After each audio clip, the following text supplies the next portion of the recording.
Hay una psoriasis ungular también, les había dicho psoriasis unguial. Se puede presentar hasta un 30% de pacientes con psoriasis, más frecuentemente en pacientes con psoriasis en placas, o se puede presentar de forma aislada, o sea, solamente psoriasis en las uñas. Cuando hay compromiso de las uñas hay que descartar también que no haya una artropatía psoriática, ¿no? Que es un cuadro poco frecuente también, que por lo general lo maneja el reumatólogo. Hasta un 50-80% de casos, pacientes con psoriasis unguial pueden presentar artropatía psoriásica. Las típicas lesiones de la psoriasis unguial son el pitting unguial o hoyuelos, las líneas de Beu, que vienen a ser zonas de detención del crecimiento de la uña. ¿Ya? Eso es lo que se denomina líneas de Beu. Líneas transversales que denotan una detención del crecimiento unguial. No solamente la podemos encontrar en psoriasis unguial, también podemos encontrar pacientes que tienen fiebre o que han presentado un cuadro infeccioso súbito, presentan también detención del crecimiento de la uña. Entonces la línea de Beu no es otra cosa que la detención del crecimiento de la uña. Nuevamente, típicamente encontramos la mancha en gota de aceite y el pitting unguial, ¿no? Pero también podemos encontrar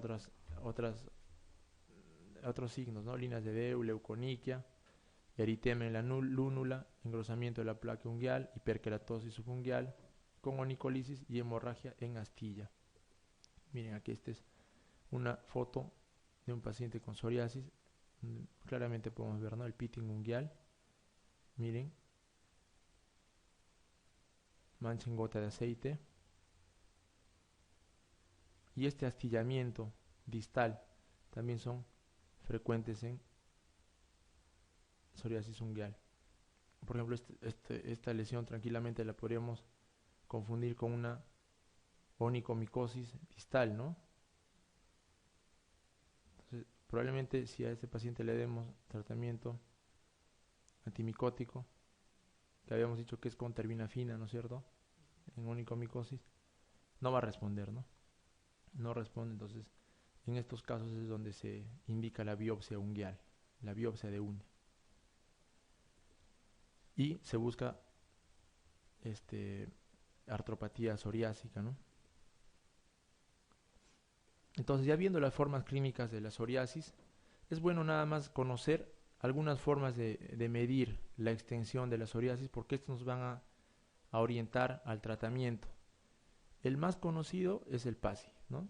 Es el índice de severidad de la psoriasis. Los otros son índices secundarios, generalmente no los usamos. Este es, miren, una tabla que mide el PASI, ¿no?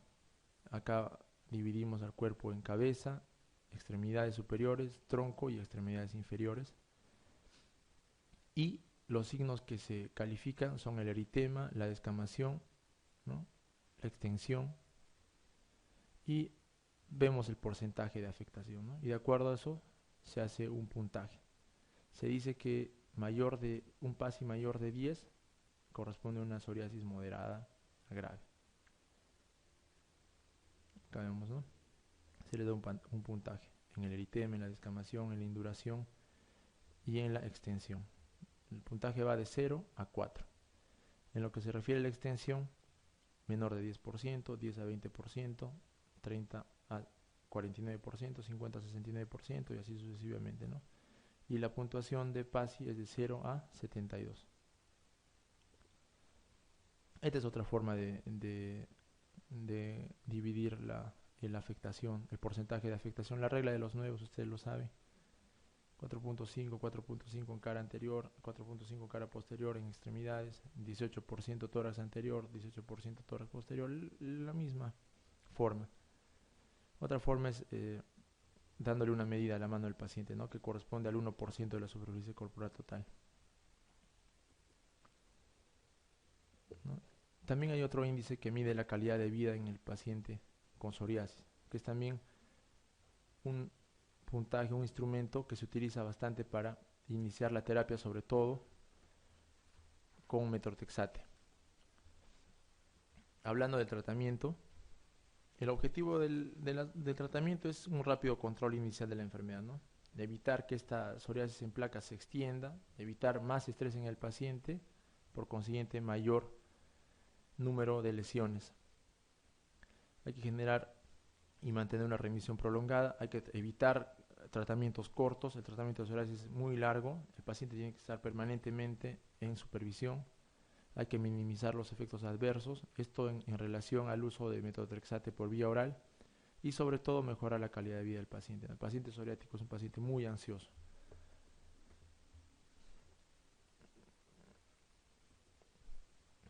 ¿no? Acá hay una tabla. ¿Qué cosa buscamos con el tratamiento de la psoriasis? ¿No? Eficacia, seguridad, conveniencia.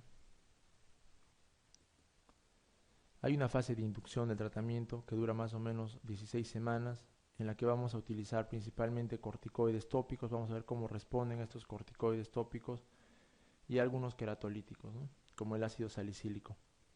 El corticoide de elección en la psoriasis es el clobetasol. El clobetasol al 0.5% en crema. Cuando hay placas extensas se asocia ácido salicílico al 10%. Esto en un gran porcentaje de pacientes va a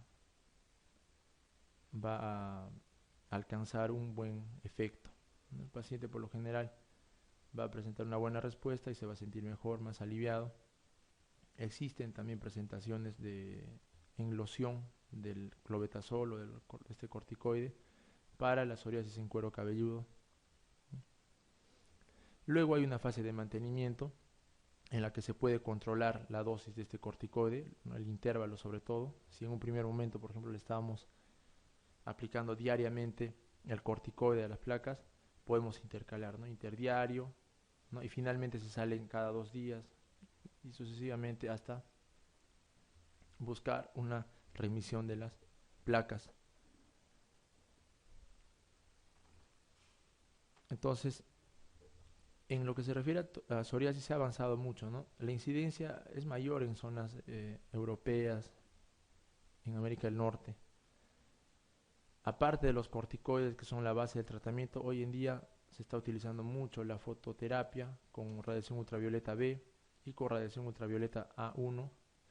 El calcipotriol también se usa mucho. Retinoides como el tazaroteno, que habíamos visto que también se usan para el acné, se utilizan en psoriasis.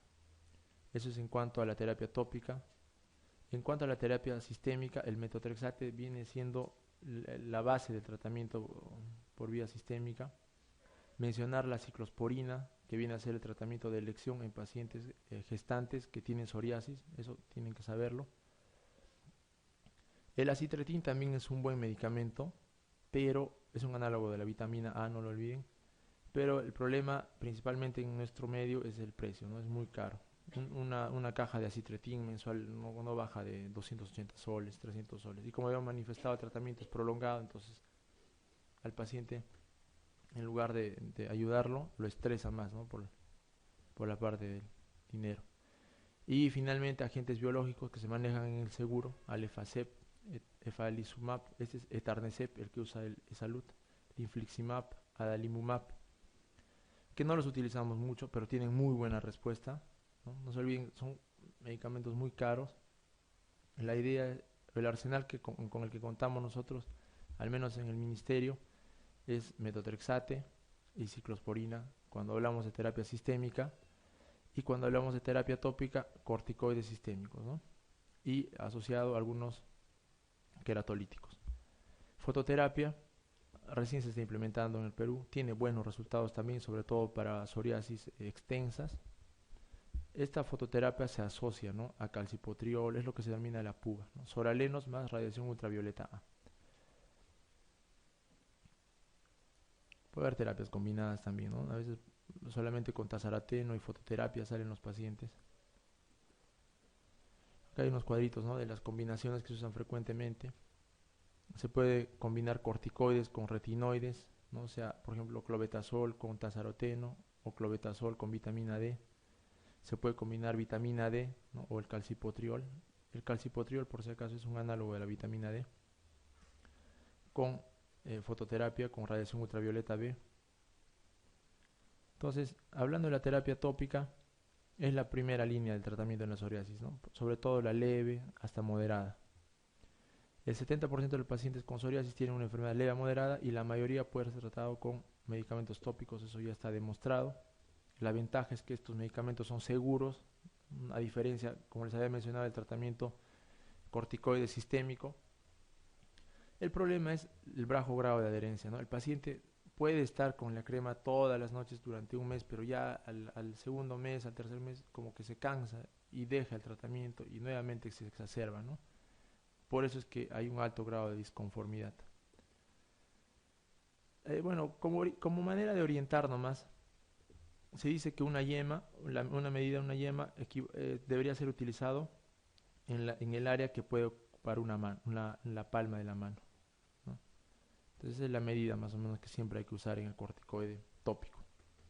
Ustedes saben el efecto de los corticoides a nivel de la piel: es antiinflamatorio, antiproliferativo, inmunosupresor y vasoconstrictor, ¿no? Van a regular la transcripción de genes que codifican citocinas proinflamatorias. La potencia va a guardar relación con el grupo de corticoide y concentración del vehículo. El corticoide más potente por vía tópica es el clobetasol, ¿ya? El primer corticoide que se descubrió fue la hidrocortisona, el primer corticoide tópico. Imagínense qué tan potente es este clobetasol, que se dice que tiene una potencia de 1200 veces mayor que la hidrocortisona, ¿ya? O sea, es muy potente. Es por eso que debemos tener un seguimiento permanente al paciente, porque tiene alta absorción por vía cutánea, a diferencia de la hidrocortisona, que es un corticoide bastante suave, muy tolerable, ¿no? Entonces, el tratamiento tiene que ser bastante vigilado. Hablando un poquito, vamos a hablar de corticoides tópicos, también deben saber manejarlos ustedes. Probablemente ustedes conozcan la betametasona. Betametasona tiene más o menos, con respecto a la hidrocortisona, tiene 200 a 400 veces mayor potencia. Es un buen corticoide también, pueden usarlo más seguramente en casos de dermatitis atópicas, en casos de psoriasis. Los corticoides más seguros hasta ahora, que no tienen una poca absorción por vía cutánea, es decir, tienen buena absorción hasta dermis, pero no absorción hasta vía sistémica. Es el aceponato de metilprednisolona y el presnicarbato, que son dos corticoides nuevos, bastante caros, pero que son muy seguros, sobre todo para dermatitis atópica. Ya tienen una potencia intermedia y efectos colaterales casi nulos. Se pueden usar en niños. Cuando tengan ustedes niños con cuadros de dermatitis atópica, usen presnicarbato o aceponato de metilprednisolona sin ningún temor, ¿ya? No, generalmente los corticoides tópicos no generan síndrome de Cushing, ¿no? Lo que más, el problema que más van a producir es la hipotrofia cutánea, ¿no? Al menos el clobetasol, en 20 días se hipotrofia la piel. Entonces, hay que tener mucho cuidado. El vehículo es muy importante, ¿no? No se olviden que el ungüento viene a ser el preparado que no contiene agua, ¿no? Es alcohol más grasa y más el principio activo.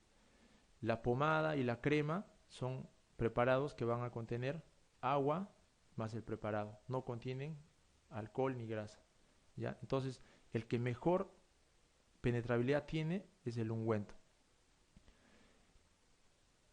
Otro dato, ¿no? Para que vean qué tan potente es el ungüento, se dobla más o menos la eficacia de una crema. Es recontra potente. Les había dicho, el efecto adverso más común del corticoide tópico viene a ser la atrofia, la telangiectasia y la taquifilaxia. No se olviden que atrofia más telangiectasia se denomina poiquilodermia, ¿no? Poiquilodermia.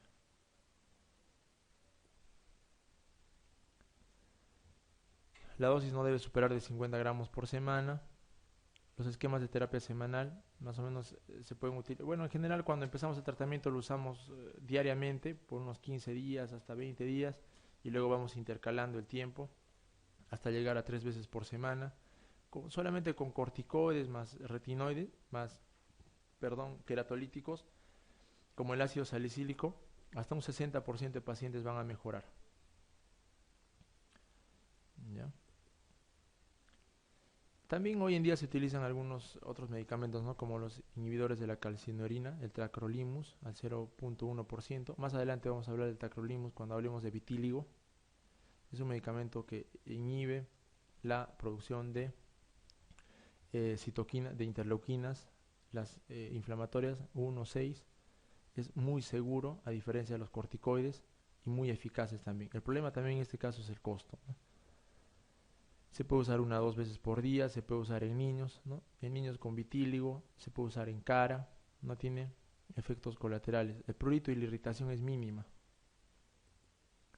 El calcipotriol, ya les había hablado, es un análogo de la vitamina D, no lo usamos mucho. Y esto de repente importante, ¿no? ¿Qué criterios tiene un paciente para hospitalizarse cuando viene con un cuadro de psoriasis? Uno es la eritrodermia, la psoriasis pustulosa generalizada, la psoriasis y artropatía psoriásica que va a impedir que el paciente se movilice, la psoriasis vulgar severa que compromete más del 30% de la superficie cutánea y el paciente con discapacidad física y social para realizar tratamiento domiciliario. Generalmente no en pacientes esquizofrénicos, psicóticos, a veces se les tienen que hospitalizar para que reciban el tratamiento, pero acá por lo menos no se ve muy frecuentemente eso. La terapia sistémica, les había comentado, la base de la terapia sistémica para psoriasis es el metotrexate, ¿ya? La dosis va de 7.5 hasta 22.5. Idealmente hay que empezar de dosis bajas hasta llegar a dosis altas hasta que se controle, y cuando retiremos el medicamento igualmente hay que ir progresivamente.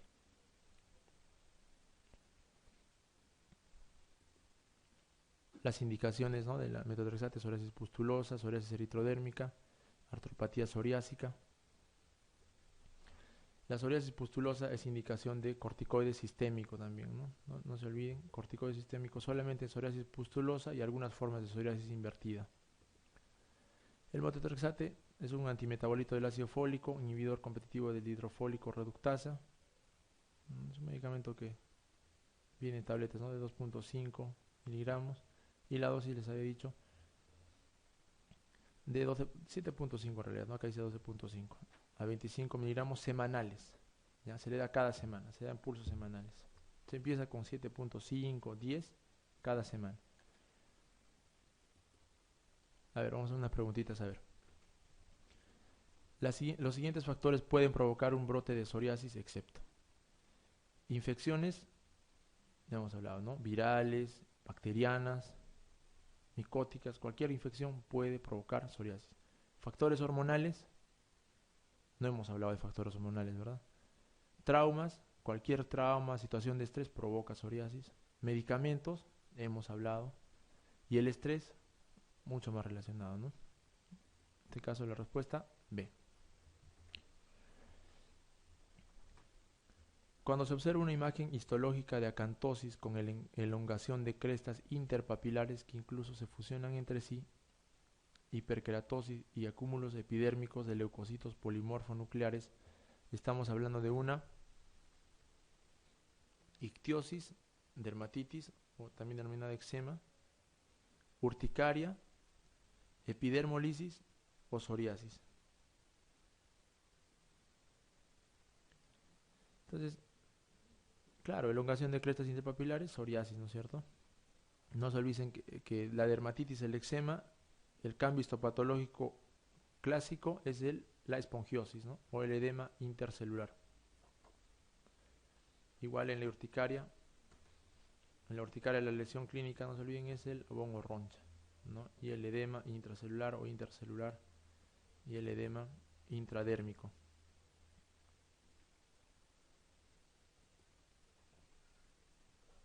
Respuesta: psoriasis. ¿Cuál de las siguientes afirmaciones relativas al etretinato, o acitretin también se llama, fármaco empleado en el tratamiento de psoriasis, es falsa? Se trata de un derivado de la vitamina A y su eficacia es mayor combinado con rayos ultravioleta. Es cierto. Su efecto secundario más común en la sequedad de piel y mucosas es semejante, ¿no? El etretinato es semejante a la isotretinoína que se usa para el acné. Entonces no olvidemos que los efectos colaterales de la isotretinoína, el más frecuente es sequedad, ¿no es cierto? Si se usa en mujeres precisa anticoncepción eficaz durante el tratamiento y 2 años después, su efecto colateral más severo es la hepatotoxicidad. Es cierto, son hepatotóxicos. El tratamiento de elección en la psoriasis de pliegues. Entonces la respuesta es el tratamiento de erección de la psoriasis de los pliegues, ¿no? Acá, por ejemplo, esta es una pregunta de banco, ¿no? El, Antiguamente los tratamientos con derivados de la vitamina A se indicaba la anticoncepción durante 2 años, pero ahora es 2 meses, perdón, 6 meses, 6 meses, ¿ya? Entonces cualquiera de las dos estas serían las incorrectas. Pero antiguamente, como les digo, se hablaba de 2 años. Es el tratamiento de elección de la psoriasis de los pliegues. ¿Cuál es el de la elección de psoriasis de los pliegues? Metotrexate, ¿no? ¿De cuál de las siguientes enfermedades eritémato escamosas es característico el signo de Auspitz o rocío hemorrágico? Psoriasis, ¿no? Líquen plano, placa eritémato, violácea, reticular. Epididiasis rosada de Giver, el signo característico es la lesión en escarapela o diana, ¿no? El eczema seborreico, también hay eritema y descamación. Y pityriasis rubra pilaris es una pápula descamativa. Entonces acá, rocío hemorrágico, psoriasis. ¿Cuál de las siguientes afirmaciones es falsa respecto al tratamiento de la psoriasis? Las ultravioletas B se utilizan en el tratamiento de la psoriasis gutata. El calcipotriol es un análogo de la vitamina D que se está utilizando por vía oral para el tratamiento de psoriasis. Los preparados a base de ditranol son irritantes y producen una tinción de la piel. Está indicado realizar biopsia hepática cuando se alcanza una dosis total de 1.5 gramos de metotrexate. Y la protección ocular durante la exposición a ultravioleta A es también recomendable durante 24 horas después del tratamiento. Entonces, el calcipotriol, le hemos hablado que es un análogo de la vitamina D, ¿no? Se utiliza en el tratamiento de la psoriasis, pero combinado a fototerapia. La fotoquimioterapia en el tratamiento de la psoriasis está contraindicada en psoriasis pustulosa palmo-plantar, pacientes con más del 50% de la superficie corporal afectada, embarazo, tratamiento simultáneo con esteroides tópicos o eritrodermia psoriásica. Entonces, acá creo que la alternativa más correcta sería el embarazo, ¿no? No se olviden que PUVA es soralenos más ultravioleta A. Entonces, ningún soraleno se puede indicar a la gestante. El raspado metódico de Brock, signo de la bujía, signo de la membrana y fenómeno hemorrágico de Auspitz es muy útil para el diagnóstico de una de estas enfermedades. Entonces, esta respuesta D, ¿no? Psoriasis. Micosis fungoide habíamos señalado que es el linfoma cutáneo de células T, ¿no es cierto? No se olviden. Pityriasis versicolor, no se olviden el signo de Sileri, que viene a ser la descamación a la extensión de la lesión hipocrómica o hipercrómica. Eczematitis, bueno, dermatitis seborreica tampoco. Cuando se observa una imagen histológica de acantosis con elongación de las crestas interpapilares que incluso se fusionan entre sí, hiperparaqueratosis y acúmulos epidérmicos de leucocitos polimorfonucleares, estamos hablando de una, se están repitiendo, ¿no? No se olviden, paraqueratosis viene a ser la presencia de núcleos en células de la capa córnea, ¿no? O sea, en corneocitos. No se olviden que los corneocitos son células anucleadas. Entonces, cuando ustedes encuentran en la histología células en la capa córnea con núcleos, estamos hablando de paraqueratosis. Vamos a hablar un poco de vitíligo. Un tema corto, sin embargo es frecuente en la consulta. Se atribuye un componente autoinmune en la patología de esta enfermedad. Se caracteriza por la destrucción de melanocitos de la membrana basal, y clínicamente la repigmentación va a empezar como una mácula perifolicular que crece y finalmente se une a otras manchas para repigmentar la piel afectada. Y al igual que la psoriasis, que muchas patologías en dermatología, el vitíligo va a estar asociado con el estrés, ¿no? Sin embargo, hay también otras patologías de naturaleza autoinmune que tienen asociación con el vitíligo, ¿no? Por ejemplo, la tiroiditis, ¿no? También la anemia ferropénica está asociada con vitíligo. La anemia perniciosa también está asociada con vitíligo. En general, trastornos tiroideos pueden presentar como manifestación cutánea el vitíligo, ¿no? El hipotiroidismo o muy raro hipertiroidismo, pero el hipotiroidismo con frecuencia puede presentarse con vitíligo o algún tipo de alopecia autoinmune. Esta enfermedad tiene un patrón de distribución típico, ¿no? Cuando vemos un paciente que acude a la consulta por presentar manchas acrómicas, que es la lesión clínica característica del vitíligo, nos va a referir que por lo general esta acromía, esta despigmentación se inicia en zonas periorificiales o en zonas extensoras distales, ¿no? En manos y en pies, y sobre todo en zonas periorificiales. Se puede presentar a cualquier edad, pero hasta el 50% de casos se presenta antes de los 20 años. Es muy frecuente ver niños, sobre todo, con vitíligo. Miren, esta es la presentación clínica típica del vitíligo, ¿no? Lesiones acrómicas a nivel de extremidades distales, ¿no? Miren acá, en dorso de palmas y en zonas periorificiales.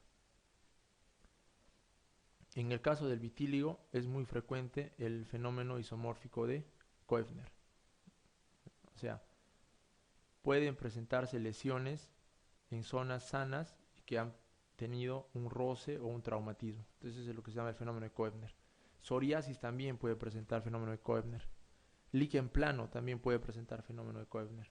Entonces, estas patologías generalmente autoinmunes tienen por lo general la tendencia a presentar fenómeno de Koebner.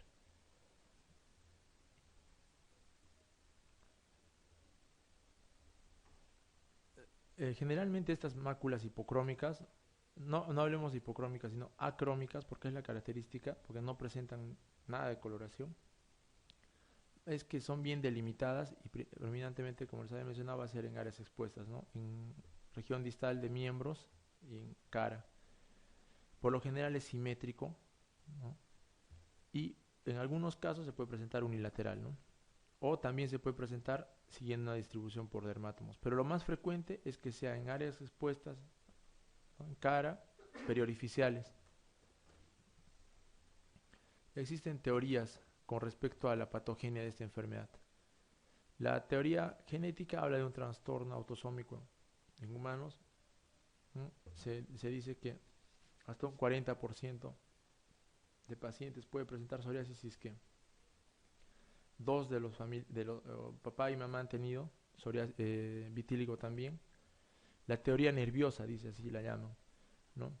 Esto en mención a que, como habíamos visto en la parte de origen de las células de la epidermis, hemos visto que los melanocitos van a tener un componente del neuroectodermo, ¿no?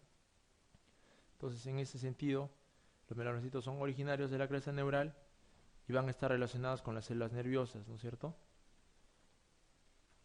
Entonces se relacionaría con esa teoría nerviosa.